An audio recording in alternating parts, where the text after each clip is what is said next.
নমস্কার সকলকে, কেমন আছো? আশা করছি সকলে ভালো আছো।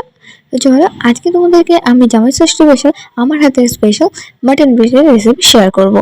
তো অনেকদিন পরে ভিডিওটা শেয়ার করছি। আসলে লাঞ্চ খেয়ে খেয়ে আর ভিডিওটা এডিট করা হয়ে ওঠেনি।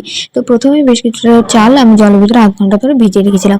তারপরে এদিকে হাঁড়ির ভিতরে জল দিয়ে তেজপাতা, গরম মশলা দিয়ে আর কিছুটা লেবুর রস দিয়ে ভাতগুলো দিয়ে 80% মতো আমি কুক করে নেবো। আর এদিকে আগে থেকে কেশর দুধের মধ্যে ভিজিয়ে তার মধ্যে গোলাপ জল, কেওড়া জল আর মিঠা আতর আমি একসঙ্গে মিশিয়ে রেখেছি। তো তারপরে হাঁড়ির ভিতরে বেশ কিছুটা ঘি দিয়ে ঘিটাকে খুব ভালো করে গোটা হাঁড়িতে লাগিয়ে নিয়ে প্রথমে বেশ মোটা করে আমি ভাতের লেয়ার দিয়ে নিয়েছি। তারপরে আগে থেকে করে রাখা মাটন, বেরেস্তা, বিরিয়ানি মশলা আর ওই কেশর ভেজানো জলটা দিয়ে খুব ভালো করে আমি সাজিয়ে নেব। ভালো করে প্রত্যেকটা লেয়ারিং কিন্তু এইভাবেই করে নেবে। আর মাটনের রেসিপি আমার অলরেডি চ্যানেলে দেওয়া আছে, তোমরা চাইলে দেখে নিতে পারো। তো তারপরে দমে দিয়ে নামিয়ে সার্ভ করলেই রেডি আমাদের মাটন বিরিয়ানি। টাটা।